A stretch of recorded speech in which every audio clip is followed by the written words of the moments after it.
Good morning, good afternoon, and good evening to everyone wherever you are. My name is Sekayi Kampala Kyagulanyi, and today I will be talking about the late retired Major John Kasora's book, Betrayed by My Leader. Betrayed by My Leader takes us through the late retired Major John Kasora's life in the Bush War and how his leader, Yoweri Kaguta Museveni, betrayed his principles over time. In this book, we get to see that Yoweri Kaguta Museveni, who once stood for unity for all peoples in Uganda, justice for all, and human rights, came to be the one thing that he preached against. What once began as a revolution for democracy has now become a dynasty built on lies, conspiracy, and deception. And what once was meant to be a government built by the people for the people has now become one man's family business.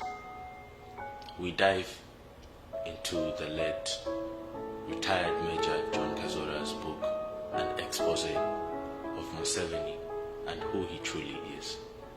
In the beginning, Museveni sounded like hope, a young intellectual man, a man who promised to unite all our tribes and restore dignity to the Ugandan people. But even in those early days, beneath all the slogans and the sharp speeches, the author saw something darker, an obsession with control. Loyalty mattered more to Museveni than courage. Obedience mattered more than the truth. And the very methods used to win the war, secrecy, manipulation, and the silencing of all their enemies, became the blueprint for the dictatorship that followed. He became the very thing he swore to destroy. When Museveni came into power in 1986, Ugandans celebrated. They thought that the tyranny was over. Songs of freedom filled the air, but the honeymoon was very short-lived. Shortly after, all political opponents to Museveni either disappeared or were incarcerated. Let's speak facts. Museveni abolished political parties. He abolished political parties and replaced them with a movement system, a one-man structure that demanded loyalty over political freedom and demanded loyalty over the love for your people.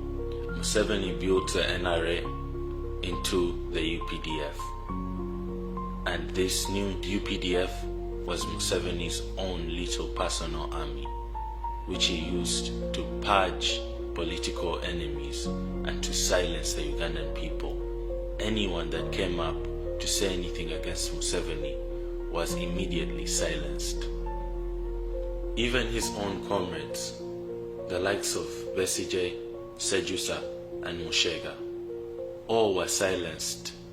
Some were exiled, jailed, and some were even killed.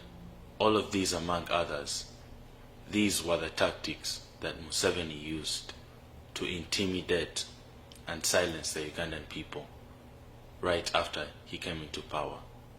This is how Museveni has held power for such a long time.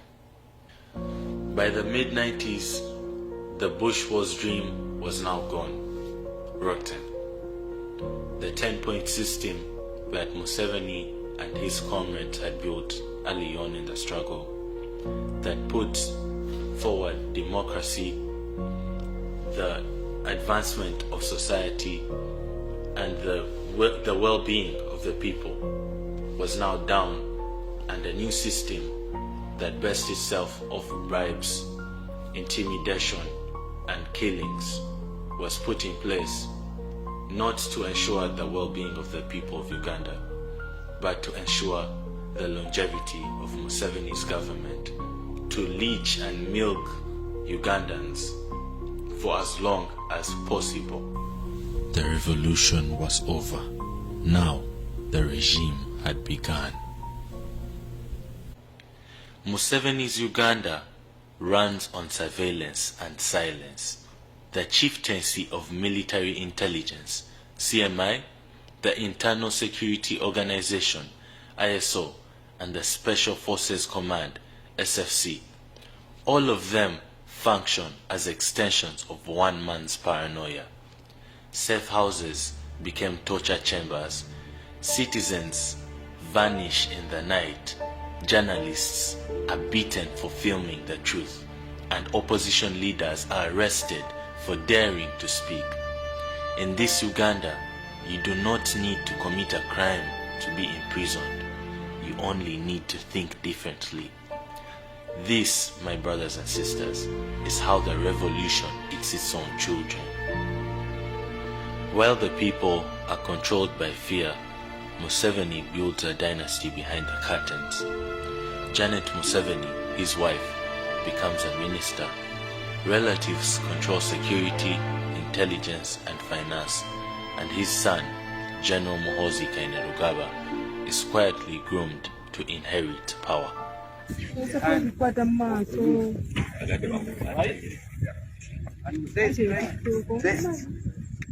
Make sure those people are not in this country. Right? Are we together, my friend? Now.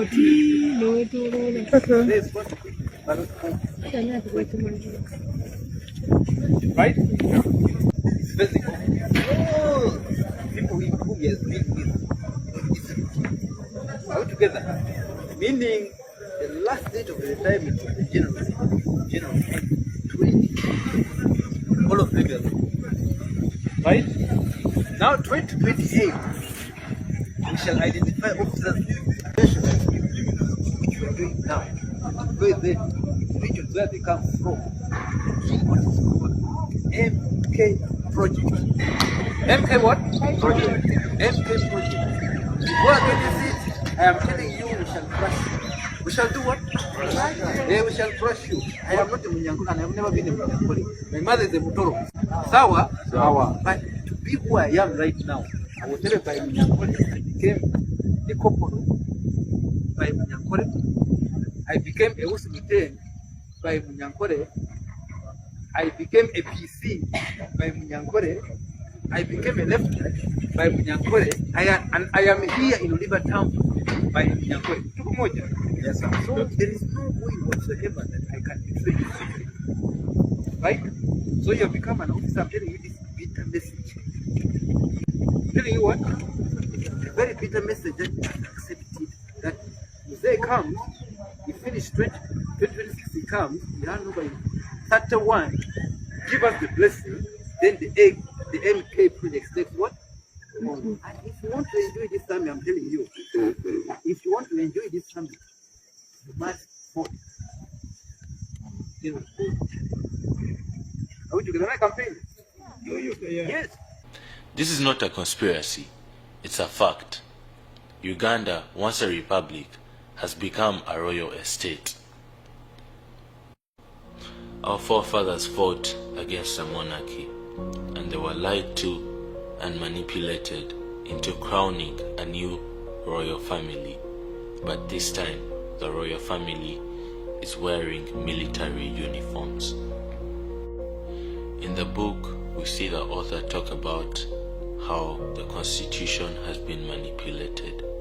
In 1995, when Ugandans believed in a new dawn, a constitution with term limits and age limits. But when those limits threatened Museveni's rule, he shredded them. In 2005, he removed term limits. And in 2017, I'm sure most of us have seen, and most of us were there during that time, when the age limit was abused and the age limit was removed in 2017. The author does not mourn for himself, but for a generation of people that have been deceived. The same guns that have freed Uganda are now turned on Ugandans. The same flag that symbolizes unity now flies over fear. He writes, "We replace the gun with the same gun pointed at us." That line defines Uganda today and the position we're in as a country.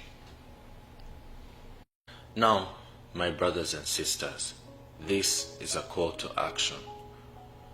Us as Uganda's young and restless generation, for us to unite, we need to work beyond this fear and this intimidation if we want to build a new Uganda where all of us are equal, where all of us have the same opportunities as the next person.